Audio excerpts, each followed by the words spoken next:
Welcome students. अब हम देखेंगे यूनिक्स के फाइल्स और उसकी प्रोसेस कैसी होती है। यूनिक्स के अंदर जितने भी फंक्शंस होते हैं ना, जितने भी फंक्शन उसके अंदर सिर्फ दो ही चीज़ें होती हैं, या तो वो फाइल होंगी या वो प्रोसेस होंगी। जो प्रोसेस होती हैं उनको बोला जाता है कि ये एग्जीक्यूशन ऑफ प्रोग्राम्स है। वहीं फाइल्स को बोला जाता है कि वो कलेक्शन ऑफ डेटा है जो कि यूजर ने क्रिएट करा है। जो फाइल्स हैं वो जो हैं वो डॉक्यूमेंट के फॉर्म में होंगी, या फिर प्रोग्रामिंग इंस्ट्रक्शन होंगे, या फिर मतलब प्रोग्रामिंग इंस्ट्रक्शन किसी सिस्टम की या डायरेक्टरी के। और एक्चुअल में ये हायरार्किकल फाइल स्ट्रक्चर फॉलो करता है। तो यूनिक्स के अंदर जो यूनिक्स की पूरे ओवरऑल डिजाइन है वो हायरार्किकल है, इसलिए यहाँ पे होती है रूट डायरेक्टरी। क्योंकि हायरार्की का मतलब ये होता है रूट, रूट के आगे दो चाइल्ड या तीन चाइल्ड, फिर उसके आगे अगले चाइल्ड, ऐसा करते करते जैसे एक ट्री बनती है वैसा कुछ स्ट्रक्चर रहता है इसका। तो यहाँ पे रूट डायरेक्टरी होती है जिसको हम सिग्निफाई करते हैं एक फॉरवर्ड स्लैश से। फॉरवर्ड स्लैश का मतलब आप समझ जाइएगा कि ये रूट डायरेक्टरी है। और उसके बाद उसकी सब क्या होती हैं, सारी सब डायरेक्टरीज होती हैं। और ऐसे करते करते आप कहाँ तक पहुंच जाते हो, फाइल तक। जैसे एग्जांपल दिया है कि अगर मान लीजिए मेरे को एक फाइल है, जैसे मैंने लिखा है यहाँ पे forward slash demand forward slash article forward slash Unix dot doc. तो यहाँ पे Unix dot doc is the file name. जो डिमांड करके जो लिखा है ना पहला, वो है रूट डायरेक्टरी, मेन डायरेक्टरी है। और उसके बाद आर्टिकल जो है वो है सब डायरेक्टरी। ये इसका एक तरीका होता है। जो भी कमांड होती है या प्रोग्राम होता है, जब आप एग्जीक्यूट करते हो तो एक स्पेशल इंस्टेंस प्रोवाइड किया जाता है सिस्टम के द्वारा उस प्रोसेस को। ये जो इंस्टेंस होता है, ये जितनी भी सर्विसेज और रिसोर्सेज होती हैं जो कि आगे जाके शायद इस प्रोसेस की यूटिलाइजेशन में आए, या इस प्रोसेस के एग्जीक्यूशन के दौरान यूटिलाइजेशन में आए, वो रख दी जाती हैं। अब यहाँ पे पहली बात जो है वो ये कि जब भी कमांड इशू हुआ, चाहे वो यूनिक्स हो या लिनक्स हो, यहाँ पे क्या होता है कि ये एक नई प्रोसेस को जन्म देता है। फॉर एग्जांपल मैंने एक pwd नाम का एक कमांड बनाया, और ये जब भी इशू होगा pwd नाम का कमांड, तो ये क्या करेगा, basically list of current directory location जो है वो यूजर को, जिसमें प्रोसेस रखी होगी वो यूजर को देगा।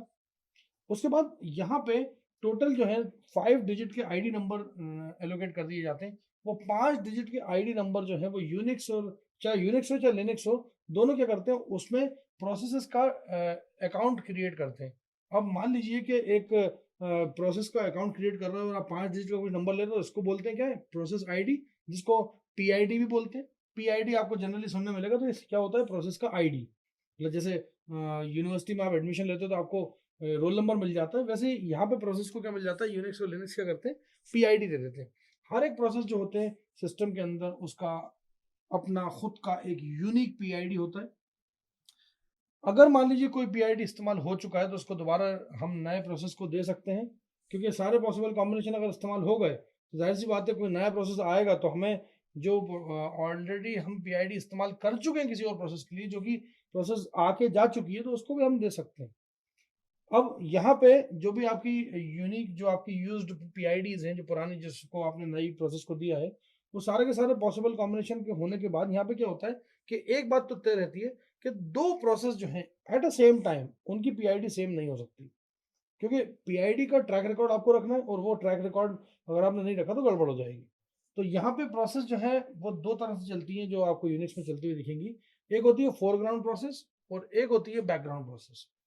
फोरग्राउंड प्रोसेस जो है जब स्टार्ट होती है तो वो फोरग्राउंड बाय डिफॉल्ट होती है। उसको डेटा जो है वो रिसीव करती है, जो यूजर कीबोर्ड से की टाइप करता है उससे वो उसको वो रिसीव करती है, और उसके बाद फिर उसका स्क्रीन पे वो आउटपुट दिखा देती है जब भी आप पीडब्ल्यूडी आप कमांड इशू करोगे तब। अब होता क्या है कि कमांड और प्रोसेस जो है वो रन हो रही है फोरग्राउंड में, और ये काफ़ी टाइम लगा रही है, और कोई और प्रोसेस उसके दौरान रन नहीं हो सकती।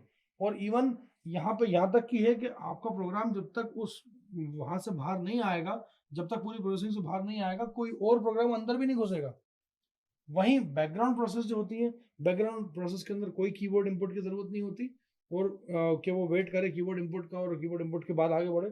जो बैकग्राउंड प्रोसेस होती है वो क्या होती है, वो बेसिकली क्या, पैरेलली रन कराई जाती हैं। जब भी प्रोसेस रन होता है तो बैकग्राउंड प्रोसेस ऑटोमेटिकली रन होना चालू हो जाती है, और उसके अंदर कोई पुराने प्रोसेस का वेट करने का कि भाई वो बाहर आएगा तब हम अंदर जाएंगे, ऐसा कोई इंतजार वाला सिस्टम में नहीं होता।